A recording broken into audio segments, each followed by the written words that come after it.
Hello students, welcome to Jarvis campus. हमने हमारी last video में देखा कि कैसे वर्ल्ड वॉर 2 के बाद कई सारे कंट्रीज़ जो थी वो आज़ाद हो गई थी, इंडिपेंडेंट हो गई थी।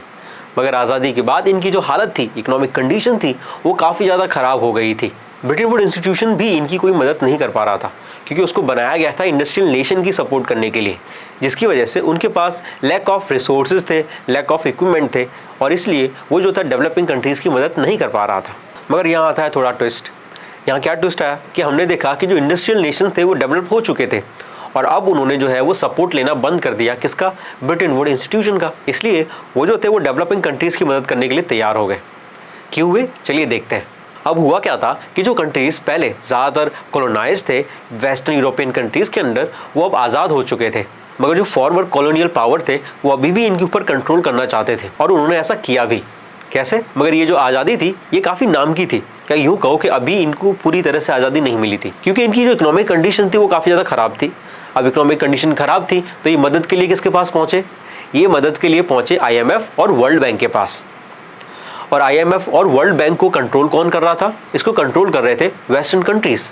इसलिए इनडायरेक्टली ये जो कंट्रीज़ थे अभी भी अपने फॉर्मर कॉलोनियल पावर के अंडर ही काम कर रहे थे। या यूँ कहो कि अभी भी जो यूरोपियन पावरफुल नेशन थे वो इन डेवलपिंग कंट्रीज़ को कंट्रोल कर रहे थे आफ्टर इंडिपेंडेंस ऑल्सो। अभी जो डेवलपिंग नेशन थे इनके ऊपर रिस्पॉन्सिबिलिटी थी कि कैसे भी अपनी जो कंट्री है उसकी इकोनॉमिक कंडीशंस को डेवलप किया जाए, अपने जो पॉवर्टी है वो ख़त्म किया जाए, जो रिसोर्सेज की कमी है उन रिसोर्स को बढ़ाया जाए।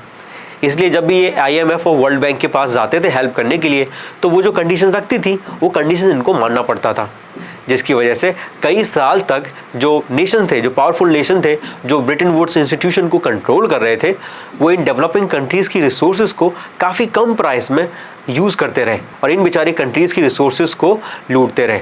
फॉर एग्जाम्पल, जो US था उसने आज़ादी के कई साल बाद तक भी अफ्रीका के जो रिसोर्सेज थे उनको काफ़ी कम पैसों में यूज़ किया था, और बदले में Britain would institutions in countries को कुछ सजेशंस देते थे, कुछ रास्ता दिखाते थे डेवलप करने का, और थोड़ी बहुत फाइनेंशियल हेल्प भी करते थे। मगर क्या इससे डेवलपिंग कंट्रीज़ को सचमुच फ़ायदा हो रहा था? तो ऐसा नहीं है। इससे ज़्यादा फ़ायदा हो रहा था डेवलप्ड नेशन को, यानी इंडस्ट्रियल कंट्रीज़ को। तो भाई, तो डेवलपिंग कंट्रीज़ जो थे वो परेशान हो गए, और ये सिर्फ एक कंट्रीज़ के साथ नहीं हो रहा था। जितने भी डेवलपिंग कंट्रीज़ थे उन सब के साथ यही सिनेरियो था। इसलिए इन सारी कंट्रीज़ ने क्या किया? इन सारी कंट्रीज़ ने मिलकर एक ग्रुप बनाया जिसको नाम दिया जाता है G77। G77 ग्रुप की डिमांड थी new international economic order, NIEO, और इनको छुटकारा पाना था IMF और वर्ल्ड बैंक से। इस ग्रुप की डिमांड क्या थी? तो पहली जो डिमांड थी वो ये थी कि real control over their nature resources, यानी उनकी जो नेचर रिसोर्सेज है उनको आप उनकी मर्जी के हिसाब से यूज़ करोगे। ऐसा नहीं है कि आपने हमारी हेल्प की है तो अपने हिसाब से हमारे नेचर रिसोर्सेज आप यूज़ कर पाओगे। इसके अलावा इनकी जो सेकेंड डिमांड थी वो ये थी कि मोर डेवलपमेंट असिस्टेंट, यानी जो वर्ल्ड बैंक और IMF इनको डेवलपमेंट असिस्टेंट दे रहा था वो काफ़ी कम था, इनको और ज़्यादा असिस्टेंट चाहिए था, ताकि ये ज़्यादा ध्यान से चीज़ों को सोच सकें, प्लान कर सकें, और अपने जो इकोनॉमिक कंडीशन है कंट्री की उसको डेवलप कर सकें। थर्ड जो डिमांड थी वो ये थी कि fair prices for the raw material, यानी जो डेवलप्ड नेशन इनकी कंट्री से रॉ मटेरियल लेके जा रहे हैं उनकी प्राइसेस फेयर होनी चाहिए। हमने देखा था कि डेवलप्ड नेशंस काफ़ी कम प्राइस में ये रॉ मटेरियल्स लेके जा रहे थे, उनको ऐसा नहीं चाहिए था, क्योंकि उसकी वजह से तो इनको ही नुकसान हो रहा था। तो ये चाहते थे कि हमारे रॉ मटेरियल के लिए हमें एक परफेक्ट प्राइस मिलना चाहिए, जिसकी वजह से हमें लॉस ना हो। फोर्थ जो डिमांड थी वो ये थी कि better access for their manufactured goods in the world market, यानी इनके यहाँ जो चीज़ें बन रही हैं उसकी भी इनको वर्ल्ड मार्केट में बेचने के लिए एक अच्छी जगह मिलनी चाहिए।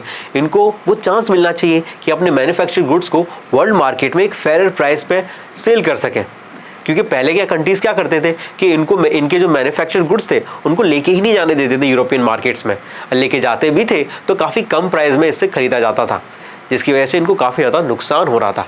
और इसलिए इन्होंने G77 जो ग्रुप था बनाया था, जिसमें उन्होंने ये सारी डिमांड्स रखी, और इन्होंने कहा हमें एक न्यू इंटरनेशनल इकोनॉमिक ऑर्डर चाहिए, जिसमें हमें हमारी हर चीज़ के लिए एक फेयर प्राइस चाहिए, और हमारी नेचर रिसोर्सेज पे सिर्फ हमारा अधिकार होना चाहिए। अब नेक्स्ट वीडियो में ये देखेंगे क्या इनकी जो डिमांड्स थी फुलफिल हुई, और इसके बाद IMF और वर्ल्ड बैंक का क्या हुआ। Thank you.